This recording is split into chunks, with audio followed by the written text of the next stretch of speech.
Hi అండి, వచ్చేసాను. ఈరోజు మన రెసిపీ అన్ని పండుగల్లో చేసుకునే స్పెషల్ స్వీట్, అలానే స్పెషల్ నైవేద్యం రెసిపీ కూడా ఈ చక్కెర పొంగలి. నెయ్యి, డ్రై ఫ్రూట్స్తో ఎంతో రుచిగా గుమగుమలాడే ఈ చక్కెర పొంగలిని ఇకపై మాకు అంత సరిగా రావట్లేదు అనే మాటే లేకుండా పెర్ఫెక్ట్ గా ఎలా తయారు చేసుకోవాలో చూసేద్దామా? Let start. ఇప్పుడు ఒక పాన్లోకి పెసరపప్పు పావు కప్పు తీసుకుని లైట్ బ్రౌన్ కలర్ వచ్చే వరకు మీడియం ఫ్లేమ్లో ఇలా దోరగా వేపుకుని తీసుకోవాలి. నెక్స్ట్ ఒక బౌల్లోకి రైస్ ముప్పావు కప్పు తీసుకుని వాటర్ పోసుకుని చక్కగా కడిగి దీన్ని కుక్కర్లోకి తీసుకోవాలి. రైస్ ముప్పావు కప్పు, అలాగే పావు కప్పు పెసరపప్పు, అంటే మొత్తం కలిపి ఒక కప్పు క్వాంటిటీ వస్తుందన్నమాట. వేపిన పెసరపప్పు కూడా ఒకసారి ఇలా కడిగి కుక్కర్లోకి తీసుకోవాలి. ఇందులో నీళ్లు 2.5 కప్పులు తీసుకుందాం. ఒకసారి ఇలా కలుపుకుని కుక్కర్ మూత పెట్టేస్తున్నాను. విజిల్ పెట్టి 2 విజిల్స్ రానివ్వండి. బాగా సాఫ్ట్గా కావాలనుకుంటే 3 విజిల్స్ రానివ్వండి. కానీ పెర్ఫెక్ట్గా అంటే 2 విజిల్స్ సరిపోతాయి.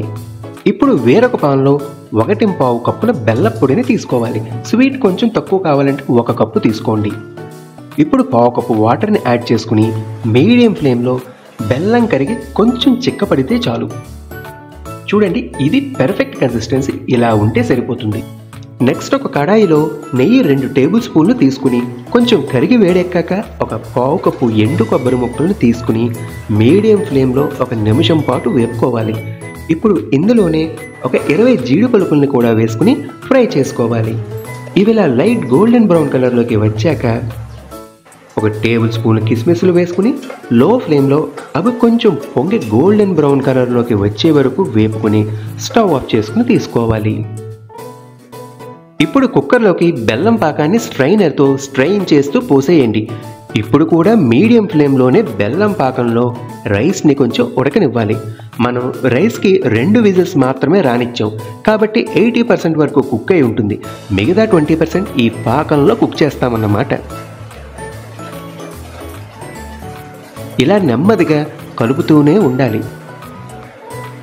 ఇదంతా కొంచెం దగ్గర పడ్డాక మన డ్రై ఫ్రూట్స్ని నేతితో సహా ఈ కుక్కర్లోకి వేసేసుకోవాలి. చక్కెర పొంగలి దగ్గర పడ్డాక వేస్తే మనం వేయించిన జీడిపప్పులు, కిస్మిస్లు మెత్తగా ఉడికిపోకుండా చక్కగా గట్టిగా ఉంటాయి. అందుకే ఆల్మోస్ట్ ఇంకా కంప్లీట్ అయిపోయే స్టేజ్లో వీటన్నింటిని యాడ్ చేసుకోవాలి. చూడండి, ఇలా కలుపుతూ ఉండకపోతే అడుగంటుతుంది, జాగ్రత్త. నెక్స్ట్ ఒక టీ స్పూన్ యాలక పొడిని వేసుకుని కలుపుకోవాలి. ఇప్పుడు మంచి అరోమా అనేది వస్తుంది. ఇలాంటిది ఇంకొక ఇంపార్టెంట్ ఇంగ్రీడియంట్ కూడా ఉంది, అది లాస్ట్లో యాడ్ చేసుకుందాం. ఇప్పుడు ఒక పావు కప్పు నెయ్యిని తీసుకుంటున్నాను. ఎంత నెయ్యి పోసినా చక్కెర పొంగలి చల్లారితే పెద్దగా తెలియదు.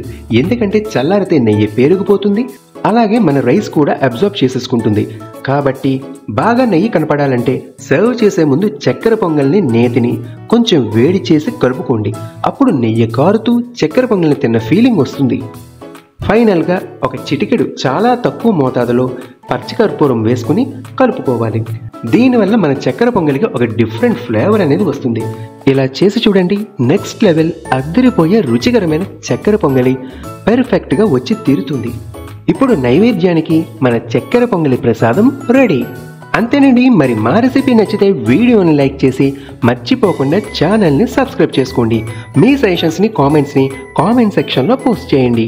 వేరొక మంచి రెసిపీతో మళ్ళీ కలుద్దాం. మరి సెలవు. Thank you for watching. Have a good day.